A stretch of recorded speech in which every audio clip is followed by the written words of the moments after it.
Hey everybody, and welcome back to Ready Steady Play, where today we're going to be learning the new game from Ludus Magnus Studios, Nova Aetas Renaissance, which I just so happen to have a special prototype version of ahead of their Kickstarter campaign, which is launching on the 20th of October. Or maybe that date's already passed, depending on when you're seeing this video. Let's learn about Nova Aetas.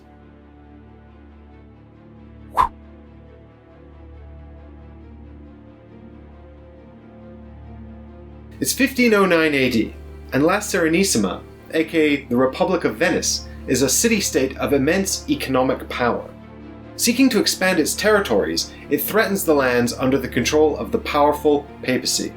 Pope Julius II, seeking to thwart the Venetian advances, signs a secret agreement with King Louis XIII of France and Maximilian I of Habsburg, the Holy Roman Emperor. Edigio de Viterbo, a high-level clergyman, and potential next in line for the papacy, is charged with this important mission of getting the messages out to the Allies. He hires a discreet band of mercenaries to carry out this important task. Nova Aetas Renaissance is a cooperative game where you and up to 3 other players will take on the role of Edigio de Viterbo's mercenaries.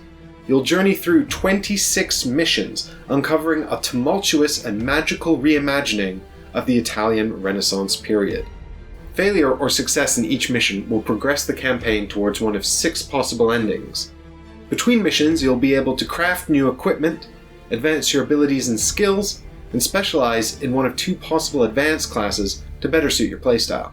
I'm going to take you through this prototype of the game, and before we embark on our mission, I would like to thank Ludus Magnus Studios for sponsoring this video as part of their Nova Aetas Renaissance campaign. In this video, we'll take a spoiler-free look at the rules. As usual, all of the sections of the video are described in the description below, so you can find something specific that you might be looking for, or just get an overview on how the rules are laid out. Join me, won't you, as we crack open this box and find out just how we're going to go about carrying out the Pope's sacred mission and uncovering the secrets of Nova Aetas Renaissance.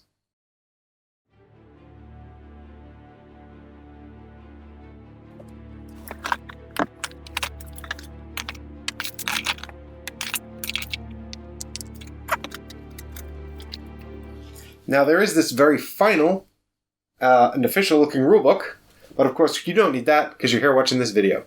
There's also a plot book which details a lot of the major story points of the missions, but I don't have that either because I've only got a special reviewer mission. I've got 9 boxes of miniatures just like this, so if you want to see some miniatures, let's take a look. And so here we have the tiny and irritating Spriggans, Fawn Warriors, Witch, and the mighty bully, Denizens of the Forest Realm. Watch out for these guys. And here we have the Guards of La Serenissima, the Republic of Venice.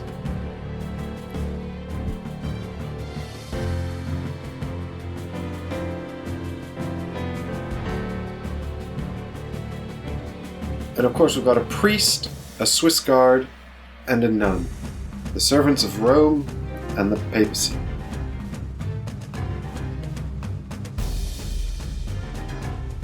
Let us not forget our heroes, Sophia, the rogue assassin, Valerio, the mercenary knight, Vincenzo, the priest medic, and of course Rebecca, the enchantress and mage.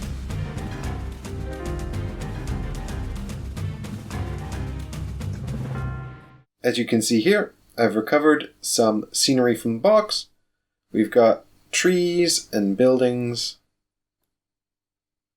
and even some little bushes. We've also got here terrain tiles, which comes with grassy terrain types and also stony terrain types, depending on what kind of mission we're going to be playing. Now you may have seen me take this out of the box. This is called the Horologium, and it is a way to keep track of the game and the actions that players have taken. We'll learn more about this in the gameplay section. The game will come with a potential for 26 missions, but I've got this special mission for this prototype copy of the game.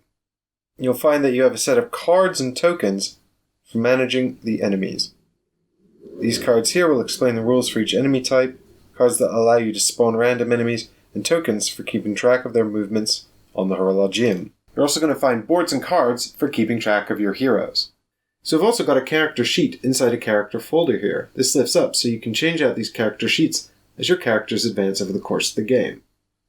I've got here a skills sheet, which will of course be much nicer in the finished prototype version, explaining all the different abilities my character has and the different things that he can use. Then down here I've got some equipment cards, a little character tracker for the Horologium, and the Perilium, which is going to keep track of how dangerous my enemies think I am. There's also going to be a line of sight tool, but I don't have one in this prototype. There's also going to be Poplium, which is the currency we use in the Renaissance period, but I don't have that either. But I can use a substitute when I play this prototype. Here we've got some custom dice for completing tests and checks within the game. There's unique loot that you can find when you're out about in your missions. Down here we've got crafting recipes, with the recipe on the back, and the value of the cards down here in Poplium. Over here we've got 3 decks. These are different kinds of loot that we'll find when we're out about on our missions, and as we collect these different types of things, we can craft those recipes that we just saw. We've also got various negative status effects, positive status effects, and wound tokens, all of which are going to help us as we explore the world of Nova Aetas on our different missions. We've got an injury deck for if we get seriously hurt during our outings. Uh-oh, that's not good. We've also got this deck of achievement cards, secret things we can uncover during our mission. Well, you've seen the sort of stuff we're going to find in the box, so now let's talk about setting up a mission.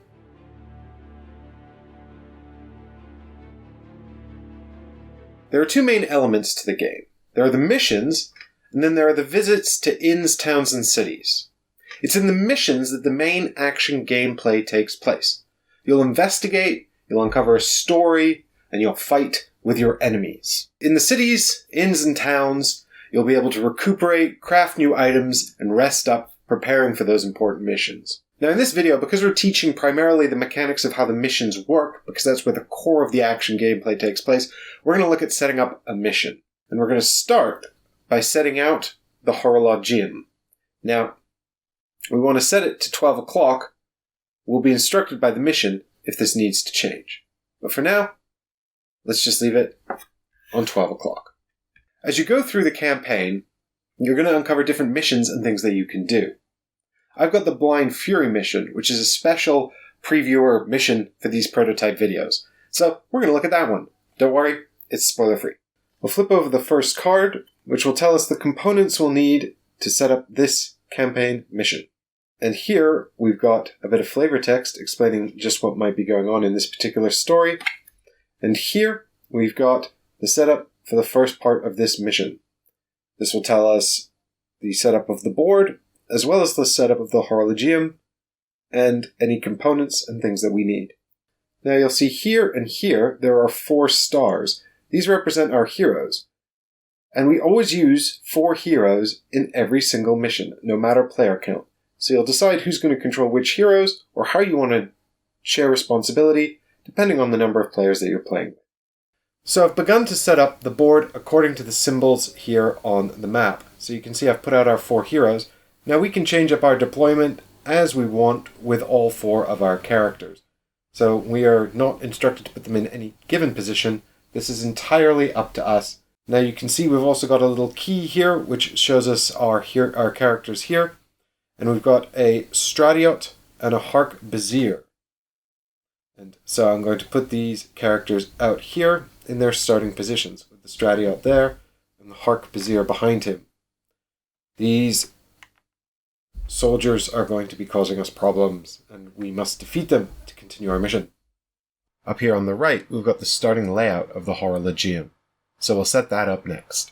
Now we know that according to the setup card, all 4 heroes start in the first quadrant between 12 and 1, so we'll put our 4 hero tokens into that quadrant. We also know that our Harquebusier starts at 2 o'clock, and our Stradiot starts at 1 o'clock. Next to the game board, I'll put the enemy cards for the Stradiot and the Harquebusier as well. I've got my dice set out here, ready to start resolving tests. Over here I've got my various tokens, my positive, negative status effects, my wound tokens. I've got the achievement deck, just in case I unlock some secrets, the wound deck, and the 3 loot decks as well.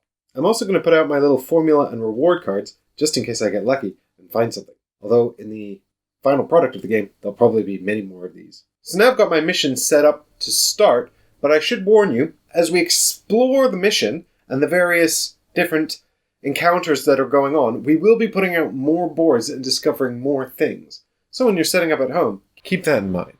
And now I've got everything set up for the mission based on the mission setup card here. I'm going to set up my player areas.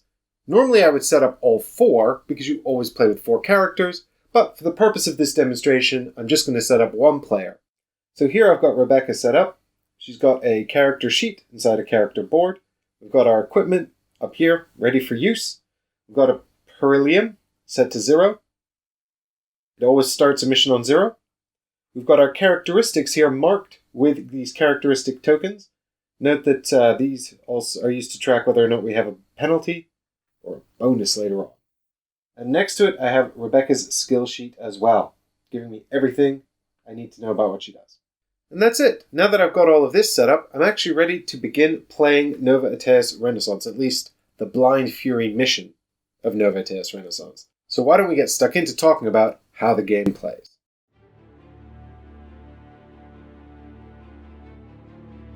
In Nova Aetas Renaissance, you are about to become embroiled in the brewing conflict between Rome and the Republic of Venice.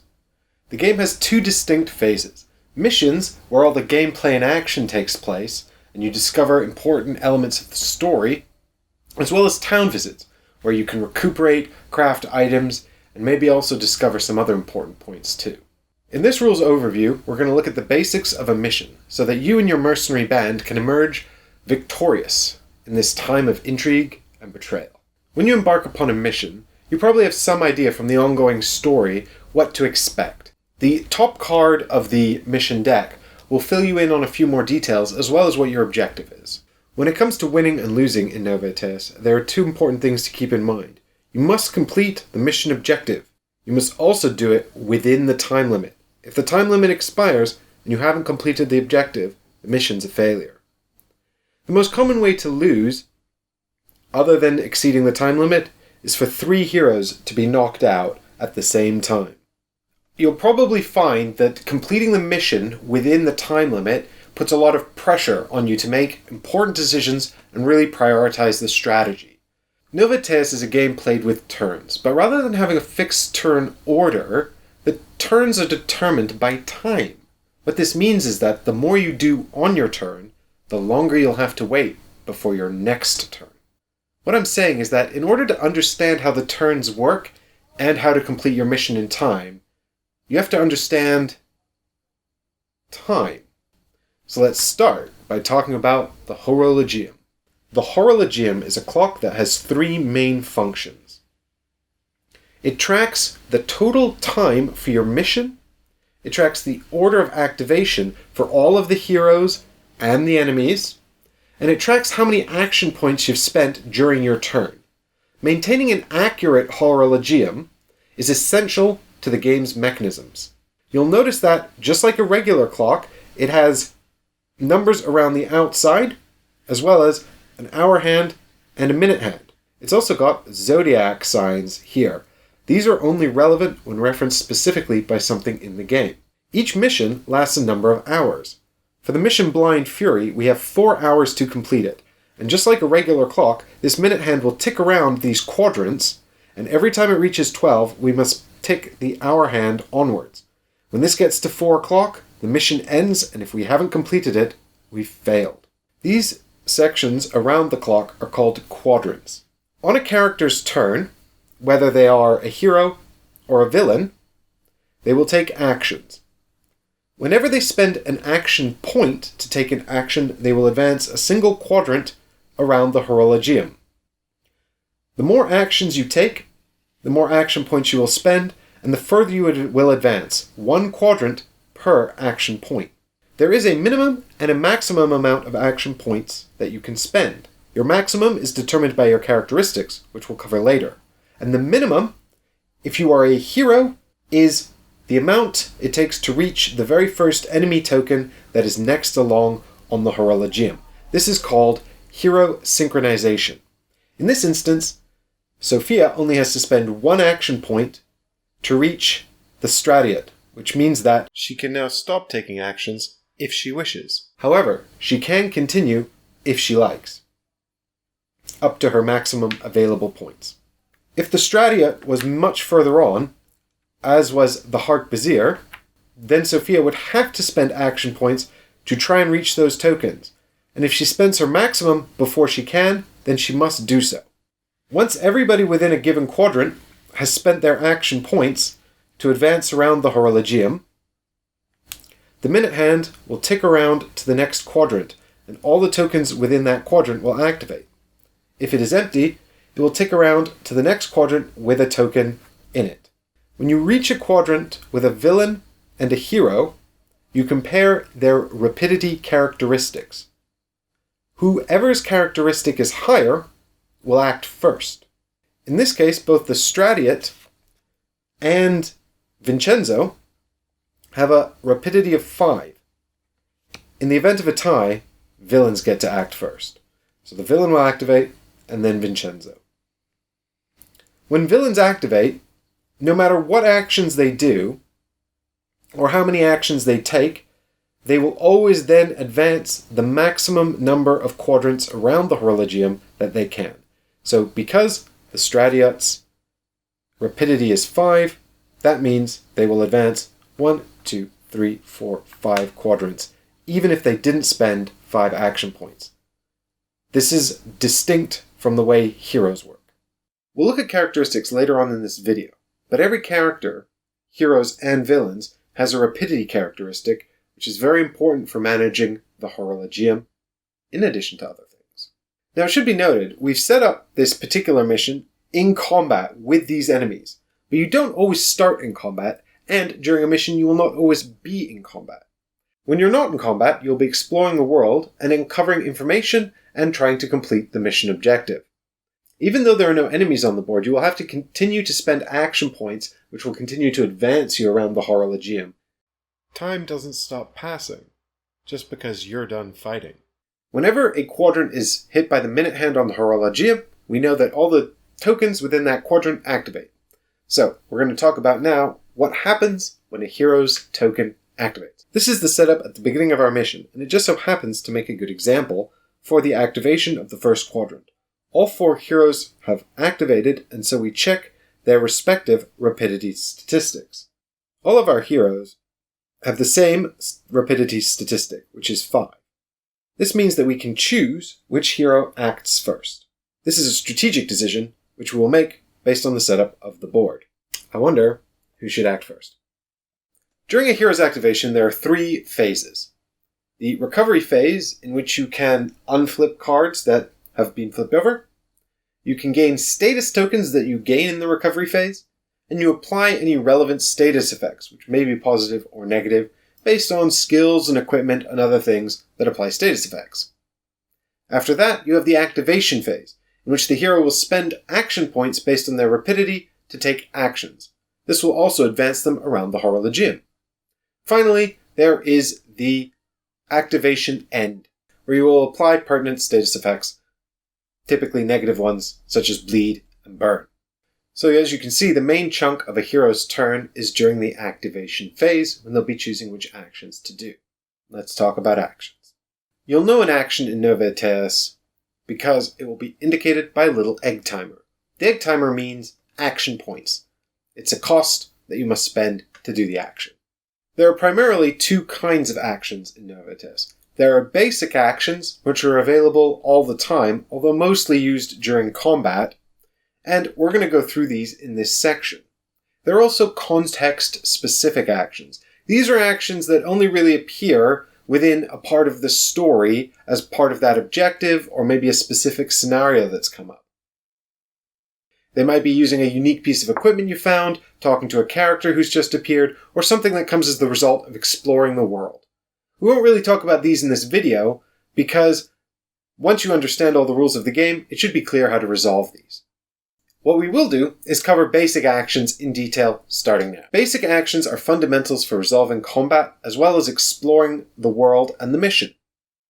The same basic actions are available to both the heroes and the villains, and when the particular character activates, they will spend their action points to carry out these actions. The number of action points they have available to them is equal to their rapidity characteristic, and that's one of 5 characteristics we'll cover later in this video. The acting character can choose from a menu of actions, repeating each one as many times as they like, so long as they can afford to do so. The actions available in the game are move, attack, use a skill, use an equipment, engage a hero, which is only for enemies, disengage, which is only for heroes, wait, collect, interact with an object, pass equipment, throw an item or object. So let's look at these in order in more detail. And the first thing we're going to cover is move, engage, and disengage, because they're kind of linked. So here we've got our heroes lined up to take on the Stratiots and the Harquebusiers. Movement as a basic action is really very simple. It should be noted that each square can only hold a single model. You can move through your allies, although you can't stop on the same space as them. This is true for both sides. You cannot move through adversaries. Again, this is true for both sides. That's not allowed. You can only move orthogonally, which means not diagonally. So for Vincenzo to move into this space, he would have to move 1, 2. Each space of movement costs 1 action point. So if Vincenzo were to move from here, 1, 2, 3, then we would have to spend 3 action points, which would move us 3 quadrants around the Horologium. Vincenzo has also moved past the closest villain token, which means that he has also satisfied the rules for hero synchronization. If a hero stops next to an enemy, or on an enemy's turn, if they stop next to a hero, that hero becomes automatically engaged. Imagine they're engaged actively in a fight. Naturally, this makes it harder for the hero to get away. They can no longer just move away, they must disengage. When you disengage, you move 1 space away from the enemy from which you are disengaging. If there are multiple enemies, you move 1 space away from them all. In order for the hero to disengage on their turn, they will have to take a disengage action. That costs 1 action point. Additionally, an enemy will get a free attack against the hero that disengaged. So in this case, the Stratiot would gain a free attack according to the attack characteristics on their attack card against Vincenzo. If Vincenzo is adjacent to 2 characters, then he must still spend 1 action point to disengage, but he will suffer 2 free attacks, and the player chooses the order in which the attacks are suffered. You'll be facing off against some deadly foes in your mission for the Pope, and so you're probably going to need to know about the attack basic action. Heroes and enemies have some similarities and some differences when it comes to attacking, and so we're actually going to cover attacks in a lot more detail later on. All you really need to know for now is that attacks will typically come from your equipment cards. Any piece of equipment that will allow you to carry out an attack will have a stat line that looks like this. When you carry out an attack basic action, you'll carry out the attack that's indicated here. And we're going to learn how to do that later on in this video, which might be a sword or a spell. And enemies have standard attacks that are detailed on their cards. Attacks typically cost 3 action points, but this can vary. And in a pinch, if you somehow lose all your equipment, heroes can do a bare hand attack, but enemies don't have this option. We'll cover how to carry out these attacks in more detail later on in this video. But for now, let's talk about the next basic action, use a skill. Every hero has different skills available to them, and you'll unlock more skills as you advance through the missions. Here we can see Rebecca's character sheet in her character board, and here we can see all these different skills she has available to her. There are some advanced classes over here, but you won't unlock them till later. There's a fancy color system that tells you what these different skills are useful for. Every character also has a personal skill down here, which is kind of like a special move that they can perform. How all of the skills work is detailed on the skill sheet. So here we can see Rebecca's skill sheet, and up in the top left-hand corner here, we've got the Black Rose Curse. Skills all function differently, but typically they will have a action point cost and some text explaining to you how they function. For example, here on Concentration, we know that we can take this action on our turn for 1 action point, and we can place a reroll token on a spell being an item that we have in our possession. We can only place 1 reroll token per spell card, but that means that when we are performing that attack, we can reroll one of the dice we use to do so. More on that later on. Personal skills work a little bit differently. They have a special trigger on them. In the case of Rebecca, every time she uses a spell successfully, she gains a crown, which is a unique resource used only for your own personal skill. When she gets to 4 crowns, she's allowed to make a special attack, which costs 3 action points and functions the same way as any other attack. That is to say, you take a basic attack action and carry out the statistics shown here. As I progress through the game and unlock more of Rebecca's skills, I'll have more flexibility and more options. But at the beginning of the game, I will only have my personal skill that I can use. And I can specialize in advanced classes later on to unlock even more skills. But I'll leave all of these skills for you to discover when you play Nova Aetas Renaissance. In addition to our weapons and our skills, we're also going to need to use our equipment if we're going to succeed. Equipment comes in all different kinds of forms, but it is essentially the cards here on our character play area, and some of them have actions on them. Remember, the egg timer is an action point cost that indicates an action. So here we have an artifact. This is one of Rebecca's items, and it has 2 actions at the bottom. The first is to put an advantage token on the card, and the second is to use all of the advantage tokens on the card. We're going to be tested in the game, and advantage tokens will help us pass those tests. And we'll learn more about those later on. We've also got the Surgeon's Bag here, which is a piece of equipment that Vincenzo the Medic carries. This tool has a stat line that looks a lot like an attack, and once we understand how to read these stat lines, we'll be able to carry out the action indicated on this card. In your travels, you'll probably find interesting things that you want to or need to collect, pick up, and interact with. There are all kinds of things that you might find, including crates and objects in the game world to interact with. Anything that you can interact with will be detailed on the mission card. As standard, you must be orthogonally adjacent to an object or item to collect or interact with it, and it costs 1 action point. However, these may vary, and the mission card will tell you when they do. There may come a time when we want to pass equipment between our characters during a combat or during a mission, or we need to throw them because we can't even get to that character, and they might just need something essential. A hero can pass an item to another hero who is orthogonally adjacent for free. They can also throw items to one another. We're going to cover tests later in this video, and once you understand how they work, this will make a lot more sense. For a hero to throw an item, each hero involved must take a rapidity test, and they must accumulate cumulatively 5 successes. Any less than that, and the item will land somewhere in between them.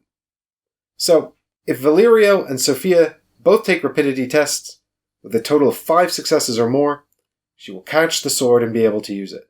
With 3 or 4 successes, the item will fall adjacent to the receiving hero on the side of the throwing character. And with 1 or 2 successes only, it will fall adjacent to the throwing hero on the side of the receiving character. Just imagine he tried to throw it and fumbled it. You probably shouldn't be throwing swords around anyway. The next basic action we're going to talk about is probably the least exciting of the bunch. It's called Wait.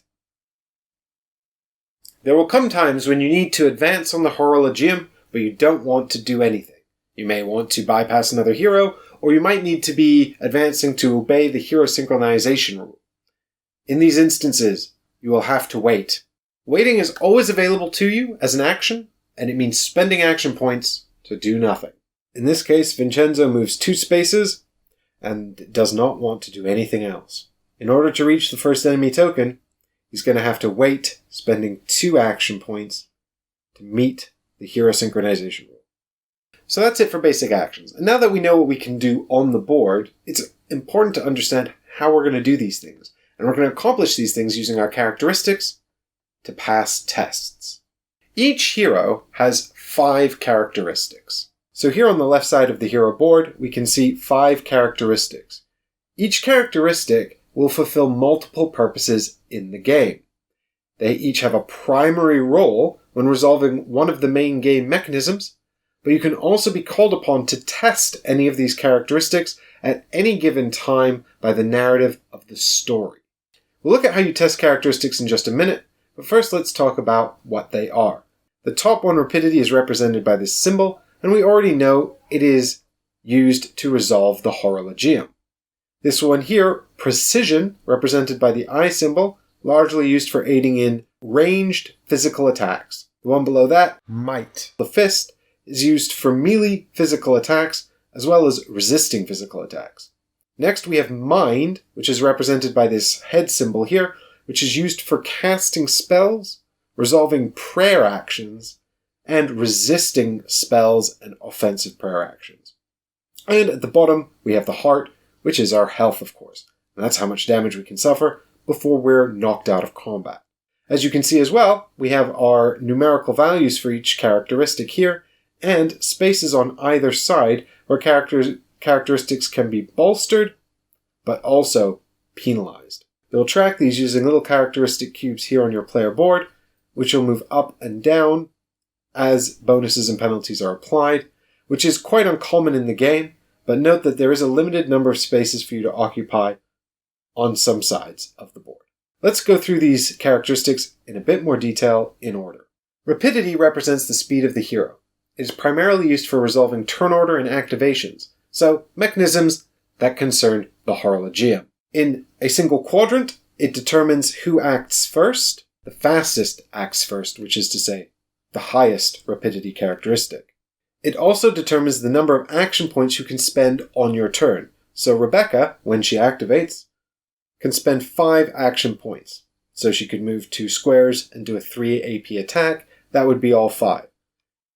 In this instance, she only has to spend 1, but she can spend up to 5 using her rapidity. Precision represents the hero's hand-eye coordination, and it is primarily used for attacking with ranged physical weapons, such as Sophia's throwing knives here. Might represents a hero's brute strength. It is used for making close combat physical attacks, such as Valerio with his sword here. It's also useful for resisting hits from close combat melee attacks, which means Valerio is very defensible, and poor Rebecca is not. Rebecca does have a strong mind, though. The mind represents the hero's intelligence and willpower. It is the primary characteristic for resolving magical combat, such as this Arcane Bolt spell. It is also used to invoke prayers and defend from magical attacks and prayer attacks. And it's used for interaction with characters in non-combat parts of the game. The final characteristic is health. This is the character's resistance to damage. When a hero accumulates wounds equal to their health statistic, they are knocked out of combat and must be resuscitated before they suffer serious injury. Now that we understand the characteristics on which we might be tested, we should probably talk about tests. You're going to be tested, and repeatedly, so you better make sure that you're ready. You'll be called upon to make a test when it makes sense. If you want to break into a locked chest, you might have to use your might. If you want to grapple up the side of a building, well, you might have to use your precision. And if you want to smooth talk a patron of an inn, you might have to use your mind. A test will always call upon one of your 5 characteristics. And when making a test, you will use these 8-sided dice. In addition to the numbers 1 through 8 on the dice, there are also little custom symbols on each of the faces. As you can see here, the number 1 shows a moon, the numbers 4, 6, and 8 have a sun, and 5 and 7 have stars. These unique symbols are only relevant if a test makes them relevant. So, unless otherwise specified, you can ignore them. But as we can see here, for example, in the Arcane Bolt, this moon symbol means that we need to pay attention to that, and we'll cover this later when we talk more about combat. For the sake of example, let's say Rebecca is being called upon to take a mind test. We know that her mind characteristic is 4. So, we will receive 4 dice in which to pass the test. When you're called upon to take a test, you will be given a threshold. This is the number you need to roll in order to be successful. If no number is specified, the default is a 5. That means for each die showing a 5 or more, you will have 1 success. Some tests will require you to get a certain number of successes. For example, This could be a mind test that Rebecca's doing, and in order to succeed, she needs at least 2 successes. The test may also say, for each success, something occurs. So, the more successes Rebecca gets, the better the outcome will be. As we know, the standard 5 up means 50-50 on an 8-sided die. But most tests will require probably a higher threshold than this. Rebecca rolls her dice, and we can see that she has achieved just 1 success. We can see here on the Arcane Bolt stat line this little success symbol here. That's the tick above the 2. That means that in order to successfully cast the Arcane Bolt, you require 2 successes. We can also see here on Vincenzo's Soul Heal prayer that he may choose himself or an ally within range 3 to heal 1 for each success obtained. So the more successes, the better. In the game, it is possible to acquire these little reroll status effects. These allow you to reroll 1 die when you make a test. It should be noted that if you spend a token to reroll 1 die, you cannot spend a token to reroll that die again. That's locked in, unless you have something that specifically says reroll twice. So now that we understand how a hero's characteristics work, what they are and how they might be tested, let's talk about an enemy card and the enemy characteristics. So here's an example of an enemy card, and here's an example of another one. The first thing we're going to look at here is the name at the top of the card and the artwork of the character within the card. Now, the color gives you the card's faction. So we know that this blue Stratiot is a servant of the Republic of Venice. And the Spriggan here, in green, is a denizen of the Forest Realm. We can also tell this from the faction symbol in the bottom right-hand corner. Both characters have a rank in the bottom left corner here, and these two are actually the same. They are elites. Other ranks include a troop, which is more basic, and a leader and a monster, which is more advanced. Both of these cards have characteristics down the right-hand side. The top characteristic is Rapidity. Although it currently shows an action point symbol for Rapidity on these cards, this will be changed to the running character, the same as heroes in the final version of the game. We've also got here a symbol for control area. This is unique to enemies, and we'll look at it later on. Physical resistance, mental resistance, and health at the bottom here and here. Along the middle of each card, we've got the villain's attack profile.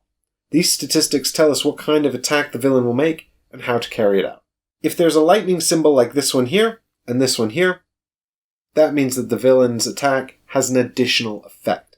So this is associated with the attack. And we'll cover that a bit later in enemy attacks. Below that, there could be a passive skill. The Stratiot doesn't have one, but the Spriggan has Dodge and Hoard 3. Below that, there's a loot icon. The Stratiot drops 1 pecunia when killed. The Spriggan doesn't drop any loot at all. Now that we understand a lot of the game's concepts, the Horologium, actions, characteristics, and tests, we can talk about attacks. When you attack, you will test a characteristic, and based on the success of the attack, you will do wounds to your enemy. The difficulty of the test will depend on the potency of the weapon you're using to attack, how good you are at that particular weapon, and the power of your adversary. Are they a simple guard or a mighty monster? First, let's consider the weapon. A hero can always attack with their bare hands, but that's rubbish. Get out of here, bare hands. Our decent attacks will come from our equipment, such as Valerio's sword. Occasionally, they'll also come from skills, such as Rebecca's very potent Black Rose Curse. There are 2 categories of attack.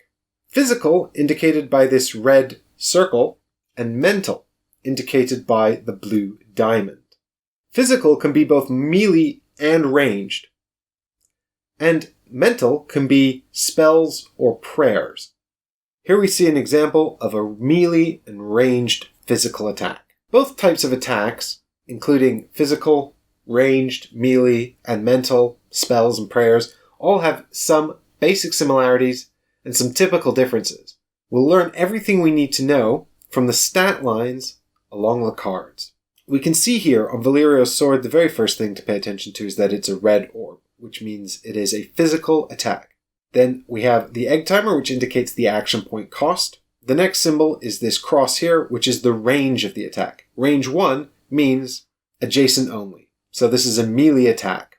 The next part of the row we're going to look at here is the characteristic of the given attack. So here we see the might symbol, which means this will use the might characteristic and apply the value beneath.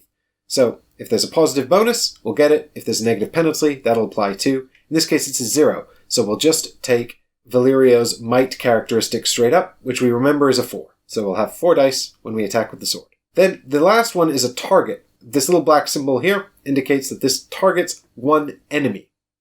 Sometimes you might find a white symbol here, which indicates that it targets an ally. There's also an effect along the bottom, which we'll talk about in a second. But first, we're going to have a look at the stat line on Arcane Bolt. The blue diamond indicates that this is a magical attack, and there's a fundamental difference here.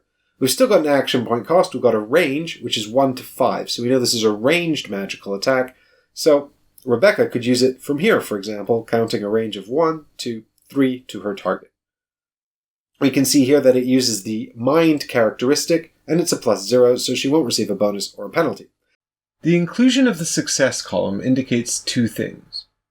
It tells us that the weapon will only do damage if 2 or more successes are rolled. It also tells us that the amount of damage the attack will do is binary.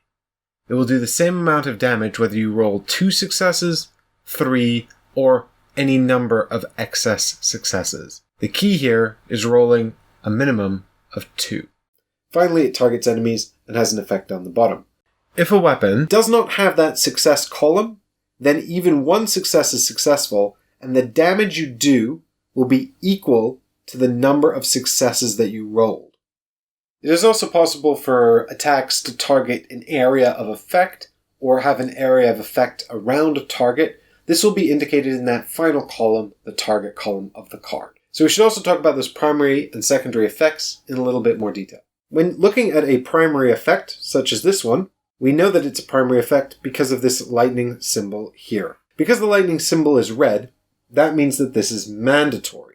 So we can see here on Valerio's sword the primary effect Chase. Because the symbol is red, that means that it is mandatory. Chase means that after he hits with the sword, he must move the enemy 1 space and occupy the space vacated by the enemy. There's all kinds of different effects in the game, and I'll leave you to discover most of them on your own. Suffice to say that what's important to remember is that red is mandatory, and if the symbol's black, it's optional. Some attacks have a secondary effect, which appears in a second box below the first. So we know that Arcane Bolt, if it's successful, will do a mandatory effect of dealing 2 wounds to the target. We also know that for every moon you roll, you deal an additional wound. So that's for every 1. We remember that the moon only appears on the one side of the die. So we know that for every 1 we roll, we will do an additional wound. Of course, a 1 would never be a success, so we'll need to make sure we meet that success threshold and get some 1s if we want to do a lot of damage. Now that we've considered what kind of weapon we're going to use for the attack, let's consider the enemy that we are attacking. We saw earlier on the enemy cards that they have a physical and mental resistance characteristic. We will reference that based on the kind of attack that we're making. This will tell us the success threshold for the test. We should also take into account any passive effects on the enemy card. So here we see Valerio fighting with a Stradiot. We know that Valerio's sword attack is a physical attack, which means we will be measuring his characteristic test with a threshold of 6. So in this case, 4 dice for Valerio's might, and he'll need 6 ups to wound the Stradiot. For each success he receives, he will do 1 wound. But 6 are required to kill him. Oh no, a Spriggan ambush for the purpose of example. Rebecca's going to hit them with her Arcane Bolt magic spell. So we check the range 1 to 5. She's clearly in range and can pick any target that she wants. It is a magic spell, which means it's a mental attack, which we also know from the blue diamond. So we measure it against the mental resistance of the Spriggan, which is 6. In this case, Rebecca will roll 4 dice for her mind characteristic, with no bonuses at all, so just 4 dice. and she'll need 6s in order to wound the Spriggans. The dodge ability here on the Spriggan card means that once you've rolled, you must re-roll your highest success. So the chances of getting the 2 successes needed to successfully cast the Arcane Bolt are even less likely. Rebecca chooses to target this Spriggan here. She rolls 4 dice for her mind characteristic based on her player board. And we can see she's got 2 7s, a 3, and a 4. She's going to have to re-roll one of the 7s thanks to the Spriggan's dodge. But she manages to re-roll it into an 8 and still hits the Spriggan. Unfortunately, she has no moons, so she just does a total of 2 wounds to the Spriggan, which we mark with these wound chips here. If Rebecca had rolled a 1, she would have had a moon, which would have triggered the secondary effect of her Arcane Bolt, dealing another wound. Whenever a hero deals 3 wounds or more to their target, it is counted as a critical hit, and an additional wound is dealt. Whenever an enemy suffers wounds equal to or greater than their health characteristic, they are defeated. The Spriggan has suffered 4 wounds thanks to Rebecca's critical Arcane Bolt. Spriggans only have 3 wounds, so it is defeated. The model is removed from the board, as are any tokens. Then you'll gain the loot type at the bottom of the card, but we remember Spriggans don't have any loot. Damn, we should have attacked the Stradiot instead, who would have given us a Pecunia loot. Note that this is per model, not for the entire group. There are 3 types of loot, and each one contains different valuable crafting materials to help us create items when we head back to civilization. Additionally, some of these items are reagents that can be used with spells, prayers, and other items to create powerful additional effects. Now that we know how to carry out an attack and defeat an enemy, we need to be able to make sure that we can attack. So we're going to talk about range and line of sight. Range and line of sight are rules that apply to both heroes and enemies. Range is easy to calculate. Range is counted based on the range of the attack, and it can only be counted orthogonally, not diagonally. Here we see Valerio's sword with a range of 1. That means that in order to attack with his sword, Valerio must be adjacent to his enemy, which means orthogonally adjacent and not diagonally.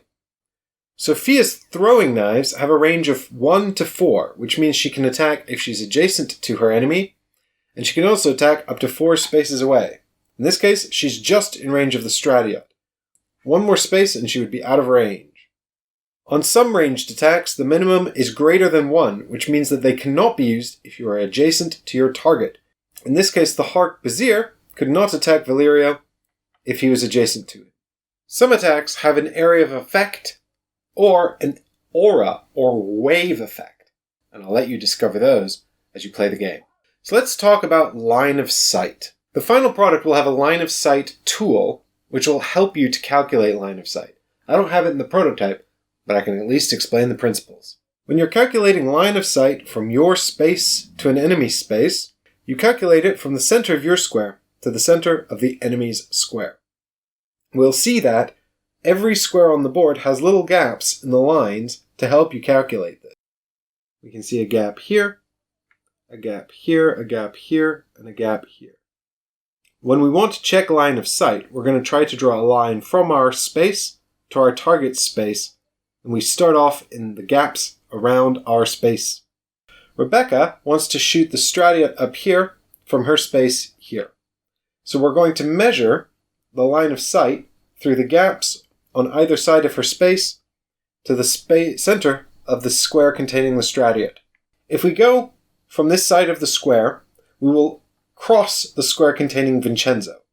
Allies block line of sight, so if we try to cross from here to here, our line of sight is blocked. However, if we go from this side, we can make it to the Stradiot without crossing anything, so we do clearly have line of sight to the Stradiot. Scenery also blocks line of sight. There are bushes, trees, and buildings. A bush does not block line of sight, so this bush in this square here will not affect our line of sight to the Stradiot. However, they can provide cover. If the bush was adjacent to the Stradiot and our line of sight crossed the space with the bush. Because he is adjacent to the bush, he counts as in cover. This means that the hero must re-roll one success on the attack. If the inverse were true, and the bush were protecting a hero from an enemy's attack, then the hero would be able to re-roll one of their dice when defending an enemy attack. More on that when we get to enemy attacks in just a minute. Trees completely block line of sight. So if this tree was here, then Rebecca could not hit the Stradiot. Trees can also be attacked, and if they're dealt 5 damage, they are destroyed. Buildings completely block line of sight as well. So this building here is not too much of an issue. But if I move it one space forward, the Stradiot is now clearly out of line of sight. Now, before we leave line of sight, I should just mention it is possible to climb buildings. Sophia has scaled the building and she's ready to attack the drunken Stradiot. From here, she does have line of sight to the Stradiot. From on top of the building, she has line of sight to anybody adjacent to the side of the building she's on. If she was on this side of the building, she would have no line of sight at all. If she were here, she could see both enemies down below. It is a risk, however, because enemies can see up as well. Of course, this doesn't benefit the Stradiot, who has only a melee attack and cannot attack enemies on a different elevation. However, the Harquebusier, were he to move around the corner, could fire up at Sophia. As long as she's up here, if she attacks with a physical, ranged weapon, such as her throwing knives, she has 1 additional range. Now that we've covered attacking and range and line of sight and all those good things, I want to go back to testing skills briefly, because we didn't really cover the prayer, which we saw earlier in Vincenzo's character skills. Some skills function in a very similar way to performing an attack. Here we see Vincenzo's Surgeon's Bag. We can see that it has an AP cost of 2, a range of 1, so it must be used adjacent. We can see that it is a mind test with a 0 bonus, and that it targets an ally. The effect, which is mandatory, if there is at least 1 success, is to heal 1 wound from the target. It says, additionally, we can heal a wound for each discarded mandrake. Well, remember I spoke earlier about loot. A mandrake is an Alchemia card, and we might find these in enemies that we defeat. So we could give these up to heal an additional wound. Healing is very simple. If your friends have wounds on them, remove wounds equal to the amount you've healed. Now we're about to look at enemy AI, which will tell you how the enemies make decisions and who they're going to target. But if they ever have 2 options, and they're both viable, and a choice is not clearly indicated by the game mechanisms, then you apply the be bad special rule, which means you choose whichever option is worse for the players. In order to understand how the enemies are going to make decisions, we'll have to look at the Perilium, the little dial we gave to each hero at the beginning of the game. This is the Perilium. This little device keeps track of a hero's threat value, or TV. This represents how much the enemies hate that specific hero. Enemies will prioritize the hero with the highest TV. Heroes start with 0 TV. TV increases when a hero wounds an enemy, when a hero kills an enemy, when a hero inflicts a critical hit, or a hero heals another hero, including themselves. So if Valerio wounds the Stradiot, even if he does 2 wounds, his threat value will go up by 1. If he scores a critical hit and kills the Stradiot, his threat value will go up by 2. 1 for doing a wound, and 1 again for killing the Stradiot. And, if you were paying attention, you'll notice he actually did a critical hit there, so his threat value will go up again, making him a prime target for the enemies.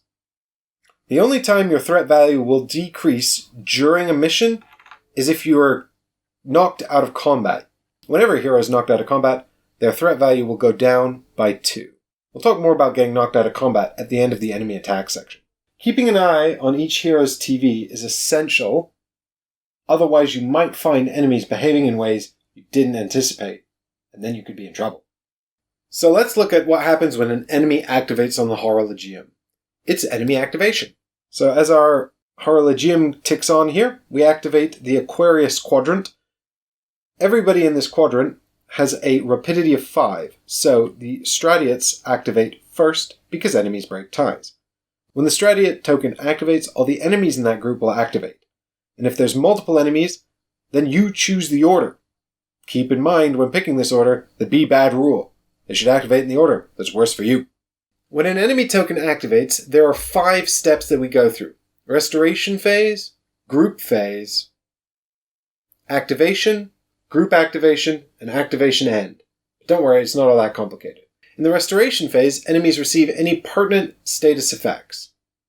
In the group phase, you choose the order of activation, keeping in mind the Be Bad special rule. In the activation phase, you activate the first enemy. Then the enemy carries out its behaviors, which we'll discuss in a minute. In the group activation phase, you check to see if you've activated all the enemies in the group, and if you haven't, return to the activation phase and repeat it until you've done so. Finally, in the activation end phase, once all enemies have activated, you move their token along the Horologium equal to their rapidity characteristic. It doesn't matter how many action points each enemy used, move the token always the full amount of their rapidity. They will also suffer any pertinent negative status effects at this time. For example, bleed or burn. So what we're going to look at now in more detail is the activation step where we activate an enemy and parse its behavior. When an enemy activates, the first thing you want to do is check the mission card to see if the enemies have any special objectives. If they don't, they follow their standard behavior. If they can, they will progress towards their objective, and if they can attack a hero along the way, they'll do it. But they'll always prioritize their objective if they have one. If they don't, they're going to check their control area for enemies. So when the Stradiot activates, he's going to check his control area, which is the second characteristic here on the enemy card, which is 3. That means he has a vision of 3 spaces around him, which he's going to check for heroes.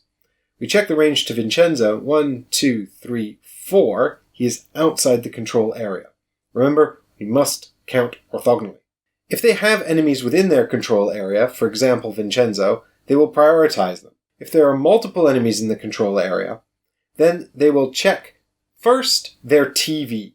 In this case, Vincenzo has a TV of 2, and Rebecca has a TV of 8. That means that the Stradiot will move towards Rebecca, even though Vincenzo is closer. In this example, Vincenzo and Rebecca both have the same TV, so the Stradiot will target the most wounded, which is Vincenzo. Incidentally, you must decide which is worse for the heroes, for the Stradiot to move here or here. In this final example, both heroes have a TV of 2, and neither of them have taken any wounds, so the Stradiot will determine who it attacks randomly. If there are no heroes in the Stradiot's control area, then it will target the closest hero. 1, 2, 3, 4 to Vincenzo. 1, 2, 3, 4, 5 to Rebecca. He will come for Vincenzo. In the case of a tie, it will follow the same process. So first it will break the tie by threat value, then it will break the tie by wounds, and finally randomly. Once the Stradiot has determined its target, in this case we shall say Rebecca, it will move towards Rebecca and attack if possible. Some enemies, like the Hark-Bazir, have special movement characteristics. These are always represented here in the passive abilities. The Hark-Bazir has Marksman, which means that once it's chosen a target, it will move away from the target the minimum distance in order to fire. As we can see, its attack has a minimum range of 2, which means that from here, it could not hit Rebecca. So if the Hark-Bazir is going to target Rebecca, it will first step away from her so that it can shoot her. You should always check the passive abilities of an enemy before carrying out any of their behavior. Once an enemy is activated and chosen a target and moved, they may perform an attack if they have enough action points left. We can see here the Stradiot has 5 action points because of their rapidity statistic. 1, 2, 3 gets him in range for an attack, but he no longer has the action points to attack, which would cost 3, so he ends his turn there. The Hark-Bazir, on the other hand, activates and steps 1 backwards. The Hark-Bazir has a rapidity of 4, which means it still has 3 action points, which is enough to attack, so it will attack. If that whole enemy activation sounds complicated to you, though, don't worry, because there's this really helpful enemies AI activation chart. We can see from the beginning of the activation token on the Horologium, all of their decision choices are tracked right across this chart, all the way to the bottom, and each step is explained with a helpful key at the bottom. You can't avoid getting hit. You're going to get attacked at some point, so let's look at how that happens. This Stradiot is in range to attack Rebecca, so it carries out the attack here on the Stradiot card. The enemy must have 3 action points left in order to perform the attack, and it must be at range 1, which it is. It must also have line of sight. All of these things are true. Rebecca will take 4 hits, which she can defend with might, and she needs a threshold of 5 to defend against. Additionally, if the attack does at least 1 wound to her, she'll take a bleed effect. We remember that Rebecca only has a might of 1, so she'll only be able to throw 1 die in defense. That's unfortunate. She's got a 4, so she's taking all 4 hits. And a bleed effect. The Hark-Bazir's attack line is very, very similar. We know that it's got a range of 2 to 6. It only does 2 hits, but it's much harder to defend against. We note here the character of the Gypsy has a mental attack. Rebecca would be much better at defending against this. We note as well the 2 success symbol here on her attack. That functions exactly the same way as the arcane spell we saw earlier. Rebecca will defend with her mental statistic, which is 4, and require a threshold of 5. If she gets at least 2 successes, she will be safe from the mental attack. And she's gotten 3, so she's okay. Had she failed, she would have been hit for 3 wounds, and, as you can see here, it has an area of effect that would have hit each adjacent model as well. It would not have hit the Stradiot because they're allies. Very occasionally, enemies and heroes will have effects that can affect their test roll, such as a reroll token. In the case of an enemy attack, enemy apply their modifiers first, and then a hero will apply their modifier. It's highly likely during the course of the game that you will eventually take enough damage to equal your health, in which case you are knocked out of combat. When a hero is knocked out of combat, it's not the end of the game though. Their friends have to revive them. It's only the end of the game if 3 are knocked out simultaneously. Rebecca already has 3 wounds on her and is hit for another 3. She can't go up to 6 because she only has 5 health. So she takes 5 and is knocked out of combat. Her model is laying down in its space. Enemies can now move through her, and she doesn't block line of sight anymore either. Her TV is reduced by 2. Any positive and negative tokens she had are removed. Finally, her activation token on the Horologium is moved to the top of the quadrant. Her allies, who have yet to activate, have until the minute hand activates this quadrant to try and revive her. They can still revive her afterwards, but if they act and the minute hand reaches this quadrant and then moves on before she's revived, she will take a serious injury card, which is really bad. Injury cards are cumulative, so if you take more than 1, you'll stack up all the effects and take them all. And the only way to get rid of them is in town. Rebecca's friends need to bring her back before she takes any serious injuries. Vincenzo the medic could activate when the minute hand reaches this quadrant, and in this case, he might spend some of his valuable action points to restore health to Rebecca. Only 1 health needs to be restored in order for her to come back into play, and when she does, she comes back into the next quadrant to activate. In this case, it just so happens to be the Taurus quadrant that she's already in. And when you do bring back a friend, you can stand their miniature back up, and they can start participating again. Now that's pretty much everything you need to know to carry out the combat in Nova Aetas Renaissance. But before I go, I want to talk a little bit more about the mission outside of that. You see, hopefully at some point, our heroes are going to take care of all of these enemies. And at that point, we've still got a mission to complete. Because our mission wasn't just defeat the ruffians. In fact, if we check our card, it's defeat the mysterious threat. So first we have to find out what that is. When all enemy tokens have been removed from the Horologium, heroes will still be carrying out actions, exploring and trying to resolve the mystery. Heroes in the active quadrant will take actions and spend action points as usual, but there's no longer a hero synchronization rule, and heroes can spend action points up to their rapidity characteristic, doing whatever they want. The clock will continue to tick on. Remember, time is ticking away fast and you've got a mystery to solve. If we take a look at the setup card for this mission, there are in fact some points we can interact with on the board once we've defeated the enemies. These points are also indicated down here, as well as an action point cost to investigate each event. We must move to the effective space, and then we can spend the action points, and we will go into the mission deck and find the appropriate card by using the numbers on the bottoms of the cards and revealing them to discover what's going on. There is, of course, still plenty of mystery in these cards, and you'll find some of them will call upon you to test your characteristics as well. For example, this chest here gives you two options, a pick the trunk option and a force the chest option, both of which cost time and require you to test either your rapidity or your might. And it tells you how many successes you'll need to do it. And if you have the lockpick keyword, success is automatic. So this might be a job for the rogue if she has that keyword. Keywords can be found on your skills. For example, Rebecca's Know Your Enemy skill has the keyword knowledge that comes with it. And if you're really lucky, you might get to unlock one of these mysterious achievement cards and find out what they could be. So that's everything you need to know to carry out a mission in Nova Aetas Renaissance. Before I go, I just quickly want to mention the crafting system. I've got a few cards here I can show you to demonstrate how it works. While you're out exploring the world, you might come across a formula, which you'll have to bring back to town in order to craft. Formulas might look something like this, and on the back, you're given a recipe. If you can collect those items from the various loot decks available in the game, then you can craft the item, flipping it over to reveal a useful thing that will help you in the future. Just a quick note on equipment here as well. You can carry one thing in each hand. This is indicated by the hand symbols on your items. You can wear one piece of armor as well.